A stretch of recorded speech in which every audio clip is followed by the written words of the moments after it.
Esta semana vamos a conversar acerca de los límites del gobierno como eje de un sistema democrático, y para eso contamos con la grata presencia de un buen amigo, Pedro Romero, que es candidato a PhD en la Universidad George Mason en Estados Unidos. Pedro, bienvenido a Tribuna Liberal.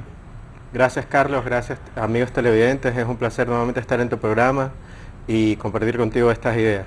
Pedro, realmente no quiero dejar de destacar tu empuje. Yo creo que es buen ejemplo para los televidentes con respecto a todas las metas que estás logrando. Ahorita estás estudiando en una gran universidad, estás haciendo un PhD en una gran universidad, todo por becas, has aplicado. ¿Qué tal la experiencia de estudiar en una gran universidad como la George Mason University? Bueno, sí, déjame contarte un poco. La universidad, el Departamento de Economía, donde yo estoy estudiando, tiene 2 premios Nobel de Economía. El uno es James Buchanan y el otro es Vernon Smith.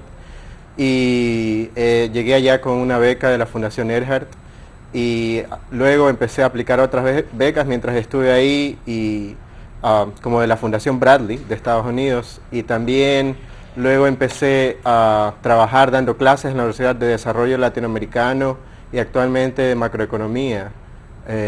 Y he tenido la suerte de poder estar cerca de profesionales de economía a nivel internacional, tanto en Estados Unidos y asimismo también en seminarios en Europa, donde yo también he participado presentando exponencias, y ha sido una gran oportunidad. Y asimismo pienso que el que se pone una meta y desea llegar hacia allá, la puede alcanzar en tanto y en cuanto vaya paso a paso, esforzándose y cumpliéndose esa meta, y además siendo bastante paciente y teniendo el apoyo de tu familia, y todo eso cuenta mucho. Qué bueno, un gusto tenerte aquí ya. Gracias. Pedro, ahora para el tema que nos convoca es acerca de los límites al gobierno, ¿no? Vienes de una universidad donde bien mencionaste hay 2 premios Nobel, uno en especial James Buchanan, que es el que elabora toda la teoría del public choice, o el que la formaliza y es más publicitado, que es la teoría de la elección pública, ¿no?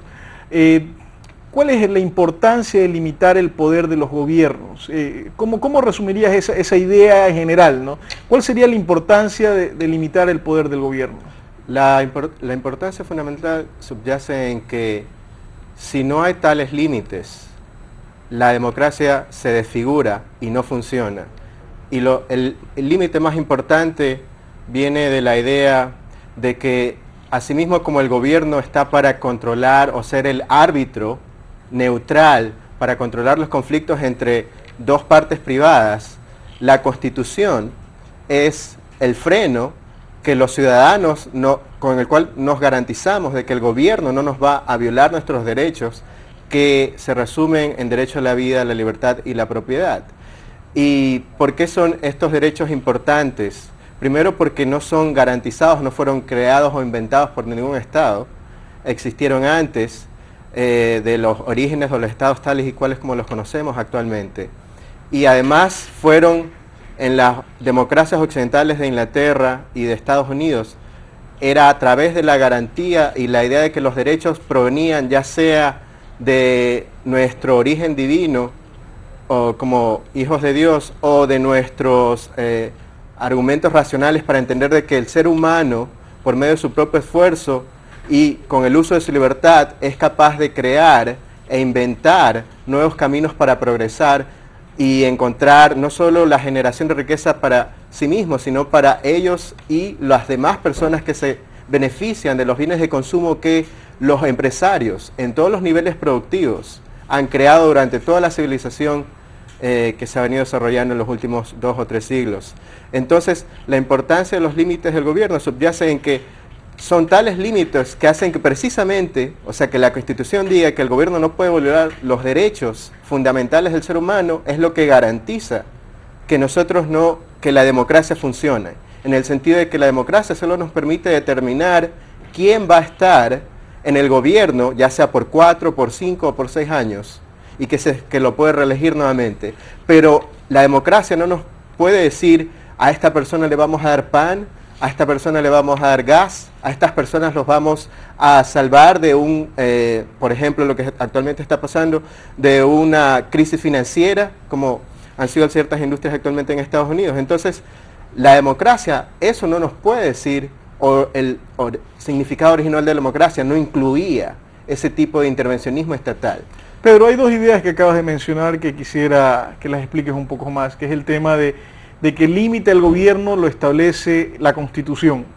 Un conjunto de normas escritas que llamamos Constitución es la herramienta por medio de la cual la sociedad limita el poder de un gobernante. ¿Podrías desarrollar más esa idea? Sí, cómo no. La idea es que en el caso que hemos estudiado, que es el de Estados Unidos, es que ellos se preguntaban a sí mismos, bueno, nosotros vamos a tener un árbitro que va a ser el gobierno. Y la cuestión es quién va a cuidarnos de ese árbitro, quién va a protegernos de que el árbitro... Porque es el único que tiene el uso legal de la fuerza. El uso legal de la fuerza no tome un lado sesgado hacia un lado cualquiera de la sociedad. Entonces, para evitar que el gobierno que tiene ya sea el uso de la fuerza a través de las armas y a través de las leyes, del poder de escribir, sancionar leyes y a su vez también a través de las cortes.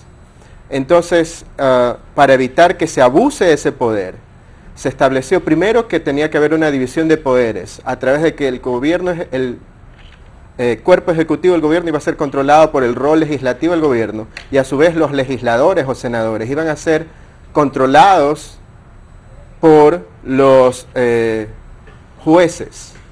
Y entonces era que de ese sistema de división de poderes, más que se garantizaba en la Constitución que los derechos son inalienables y previos al origen del Estado, entonces de esa forma se garantizaba de que el gobierno solo es un servidor de la sociedad y es la sociedad la que genera la riqueza.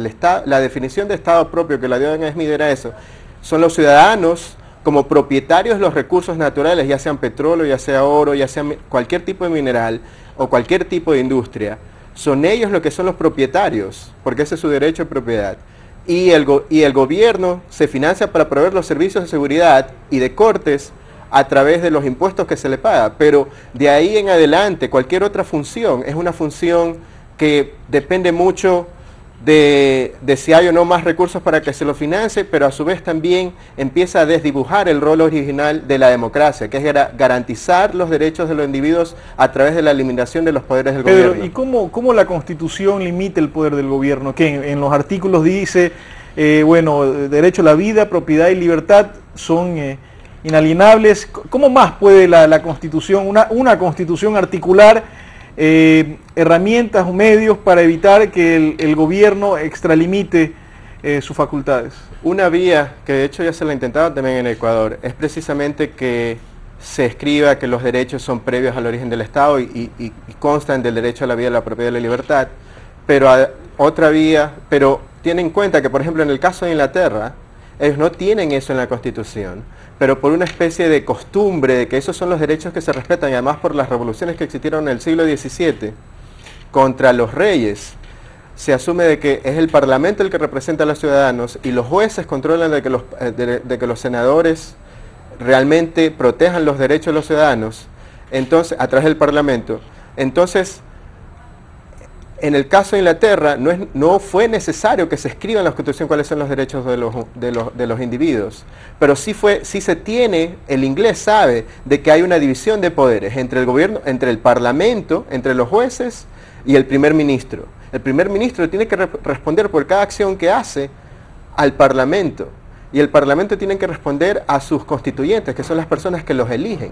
Entonces, es un sistema en el que hay responsabilidad de los funcionarios públicos a nivel distrital, a nivel más individual. Entonces, pero sin embargo, y eso también se repite en el caso de Estados Unidos. En el caso de los ingleses y los norteamericanos, inherente a su cultura está el respeto a la Constitución, inherente, o sea, ya es algo que, como tú bien dices, ya está en la médula de los norteamericanos y de los ingleses. ¿Qué sucede con los ecuatorianos? ¿Por qué acá ese valor cultural no se ha incrustado en los ecuatorianos? Yo pienso que nuestra ideología en general, de cómo vemos a las constituciones, es de que es un instrumento a través del cual cada generación que firma una nueva constitución, y que nosotros en promedio cada 8 años las cambiamos, cada constitución piensa que vamos a hacer una constitución para hacernos ricos. O sea, es a través de la letra de la ley que vamos a cambiar nuestra situación de pobreza y nos vamos a hacer ricos. Esa no es la forma de ver una constitución. La constitución no es la panacea para hacerte rico, es simplemente un requisito más en el cual vas a establecer las reglas del juego. Es como que nosotros hinchas del fútbol. Es como que cada semana la FIFA escribiera un día antes o 2 días antes del domingo, que son la mayoría de los partidos, un nuevo reglamento y que se cambie, primero que se agreguen a las 17 reglas del juego, se agreguen más. Y segundo, que se las empiece a cambiar cada semana. Imagínate cuál sería el resultado de eso con los directores técnicos. Ellos serían, yo sé jugar con las 17 reglas, pero si me las empiezan a cambiar cada semana, ¿qué estrategia voy a poner si no sé cuál es la regla? ¿Qué estrategia voy a planear cada lunes que empieza mi semana de trabajo si no sé cuál va a ser la regla que la FIFA va a sancionar el día viernes? Como tengo que esperar hasta el viernes, yo también me espero a determinar la estrategia con mis jugadores.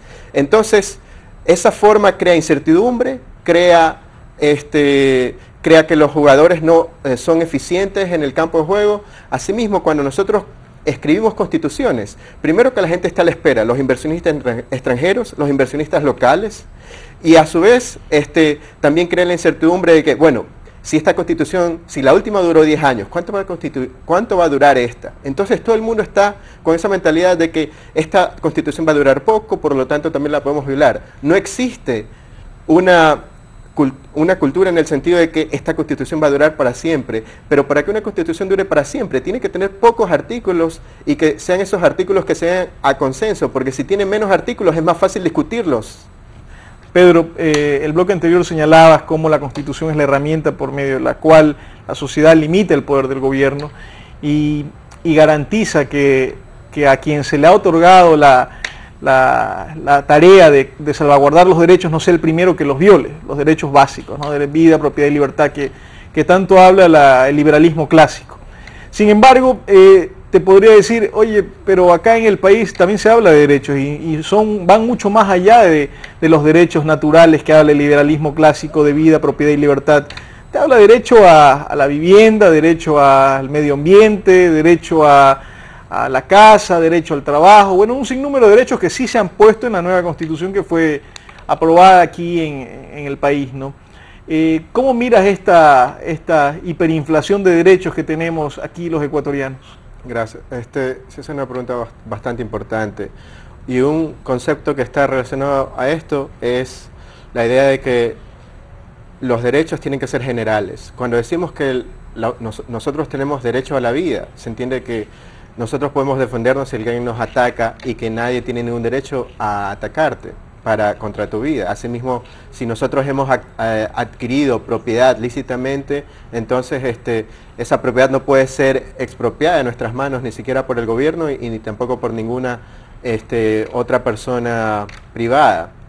Y a su vez, pero para poder utilizar nuestra propiedad, y ahí viene la importancia de la libertad, para poder utilizar mis activos, ya sea, por ejemplo, hipotecar mi casa o vender mi carro, para poder emprender un negocio, necesito tener la libertad de poder transferir ese título al precio que yo acuerde libremente con otra persona, etcétera, o que esté determinado en el mercado.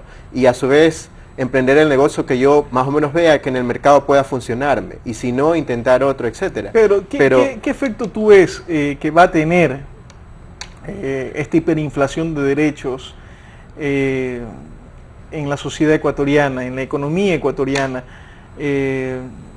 ¿Cómo tú lo ves? ¿Qué efectos va a tener en mediano plazo y en el corto plazo? Hasta en la actitud del ecuatoriano hacia el gobierno. Bueno, primero va a haber de incredulidad en el sentido de tener, hasta donde yo leí, derechos a la naturaleza. O sea, se le está considerando a la naturaleza en el mismo rol del ser humano. Los que promueven esto dicen que es una constitución de vanguardia, ¿no? Que ninguna constitución en el mundo tiene derechos a la naturaleza y que bueno, vamos a liderar una nueva teoría constitucional. Claro, pero lo que se deberían de preguntar es entonces por qué ellos no han adoptado, países desarrollados no han adoptado una constitución con derechos a la naturaleza y sin embargo ellos están económicamente mejor. Entonces, si no lo han hecho, no solo ahora, sino por los últimos siglos, es porque no ha sido necesario. Y que de hecho es a través de la propiedad privada en que se garantiza el mejor uso de la naturaleza. O sea, son los países más desarrollados que pueden encargarse de emprender planes empresariales para proteger la naturaleza.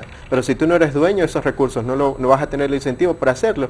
Y con respecto a la hiperinflación de los derechos, se viola el principio que te decía de la generalidad, porque si decimos todo el mundo tiene derecho a la vivienda, la pregunta es ¿qué vivienda? Porque a lo mejor yo quiero una vivienda que a ti no te va a gustar.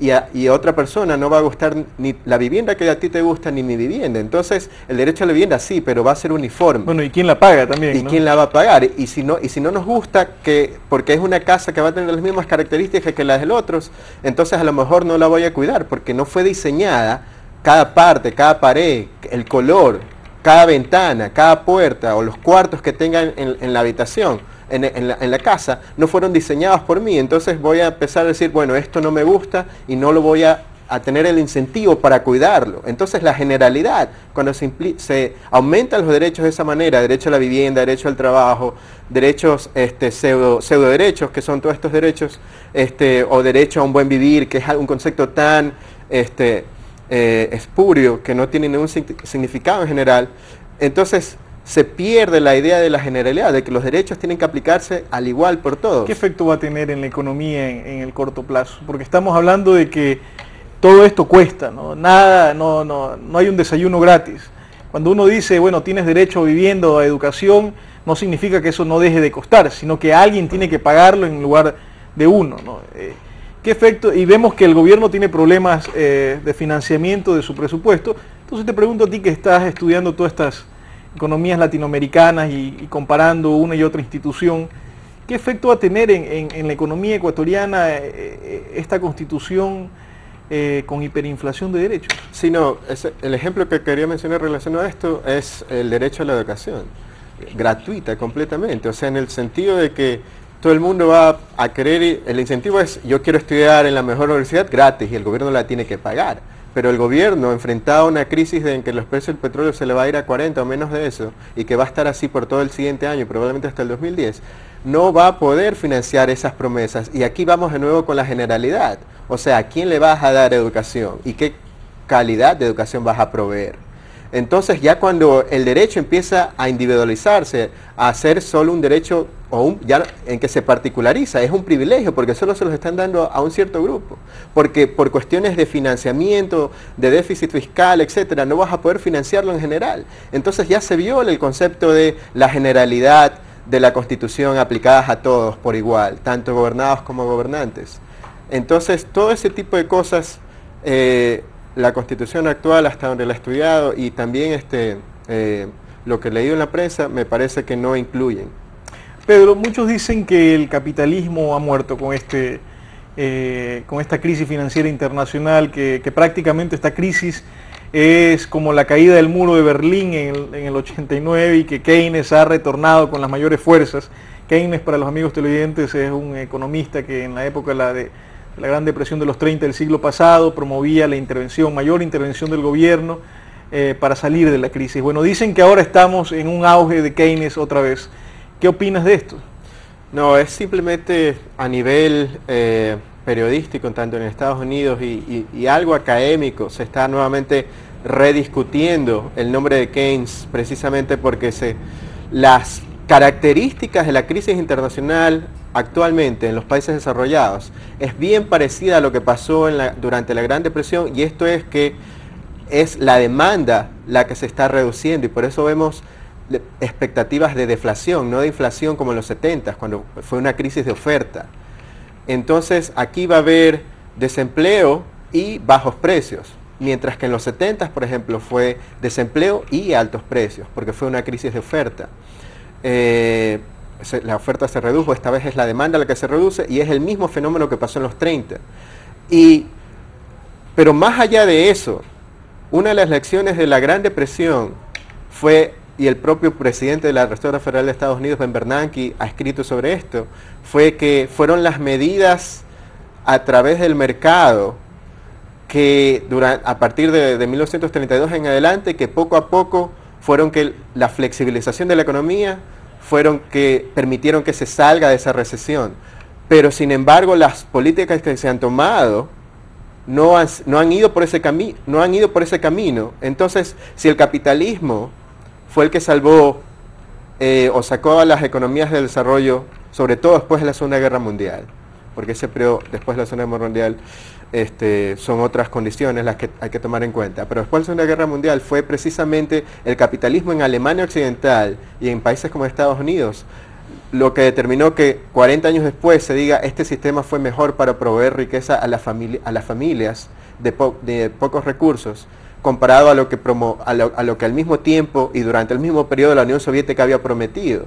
Pero sin embargo ahora se cree que como hay una crisis general de nuevo, la receta debe ser la misma. Pero sin embargo eso es haber olvidado la historia de los últimos 50 años y también lo que pasó durante la Gran Depresión. Ahorita simplemente estamos viendo que son los grupos de intereses los que están ganando en Estados Unidos a través de obtener salvataje al gobierno a grupos particulares y no son todos los ciudadanos. Pedro, justo conversábamos previo al programa acerca de esta gran paradoja, de que a pesar de que todo el mundo dice que Estados Unidos está en crisis, lo paradójico es que hay gran confianza en Estados Unidos y lo podemos palpar cuando el dólar se aprecia en relación al euro, al yuan, al yen, y se aprecia y vemos cómo hay una llegada de inversión importante a los Estados Unidos. Es decir, los inversionistas, los empresarios no creen en esto de que el capitalismo ha muerto, sino que está más vivo que nunca y claro, está generando más riqueza que nunca. Exactamente, y eso es por una palabra que va atada a nuestro tema principal, estabilidad de la ley. En Estados Unidos puede ser que ahorita estén pasando por una crisis, pero la forma de hacer negocios, las leyes, el marco legal al cual te enfrentas antes y después de la crisis o durante la crisis es el mismo. Entonces, esa estabilidad, niveles de impuestos, etcétera, en general, la mayor parte se va a mantener. Entonces, lo que la gente está diciendo, ok, hay una crisis y vamos a escapar hacia liquidez y están comprando bonos del Tesoro de Estados Unidos, y no están comprando bonos del Tesoro de Rusia o de Cuba. Ellos están comprando bonos del Tesoro de Estados Unidos porque a pesar de la crisis lo ven como algo momentáneo que probablemente va a durar 2 años, pero después de eso es a través de las fuerzas del mercado, a través de consumidores y los inversionistas extranjeros y americanos que van a rescatar el sistema, porque todo el salvataje en el que el gobierno se está encaminando va a ser financiado por impuestos que van a salir extraídos de empresarios y de familias que los van a pagar. No va a salir exactamente, alguna parte sí saldrá de inflación y eso lo veremos también como una consecuencia negativa. Bueno, y muchos inversionistas también están llegando a Estados Unidos a comprar empresas, ¿no? Ahorita es una ganga de comprar empresas, porque como lo que tú dices, la ley no va a cambiar, la forma de hacer negocios no va a cambiar, de unos 2 o 3 años pues van a tener empresas funcionando y ganando mucho dinero. Así es, ellos están comprando no solo fábricas que están más baratas a nivel de la propiedad, pero también están comprando residencias. Gente de Europa, inversionistas de Europa y hasta el Medio Oriente van a Estados Unidos a comprar, no en invertir en papeles, pero en invertir en fábricas. Amigos televidentes, podemos resumir esta interesante conversación con Pedro Romero acerca de la estabilidad de la ley, la importancia de la estabilidad de la ley y una eficiente ley, aquella que limite el poder del Estado, de los gobiernos y que solo los circunscriba lo que tienen que hacer, salvaguardar los derechos, vida, propiedad y libertad, y son las cosas que han generado desarrollo en los países del primer mundo, son las cosas que han permitido que esta gente tenga niveles de riqueza impresionantes y que saquen de la pobreza a su gente.